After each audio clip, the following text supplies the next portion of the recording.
Nicolas utilise son vélo quotidiennement pour ses déplacements, mais concernant son entretien, il manque d'expérience. Je me suis dit que c'était sympa d'apprendre à le réparer, puis de pouvoir demander des conseils avec quelqu'un qui s'y connaissait un petit peu plus que moi. Dans le cadre de l'événement En roue libre organisé par la ville pour la semaine de la mobilité, les bénévoles de l'atelier La Rustine ont accompagné les cyclistes dans leur réparation et diagnostic avec un objectif, les rendre plus autonomes. Il y a des réglages à faire effectivement au niveau du frein, des vitesses. Ce sont des opérations assez simples qui permettent d'être autonomes dans l'entretien de leur vélo. Ouais. Car c'est là tout l'intérêt de ces ateliers, faire soi-même, peu importe l'âge.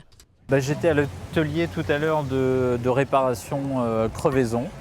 Réparer une crevaison de A à Z. J'ai regonflé les pneus avant et arrière. Donc sur le pneu en fait c'est marqué jusqu'où il faut aller. Sur le petit cadran il faut aller jusqu'à un certain nombre, c'est marqué sur les pneus. Là c'est vos choix 3. Savoir effectuer les réparations de base de son vélo, une bonne manière de faciliter l'utilisation de ce moyen de locomotion respectueux de l'environnement. C'est très important puisqu'on sait que les déplacements impactent beaucoup sur le climat, de même que le stationnement et les voitures en ville. Donc c'est aussi accompagner nos concitoyens vers une prise de conscience et une autre manière d'envisager leur déplacement et leur autonomie d'une certaine manière.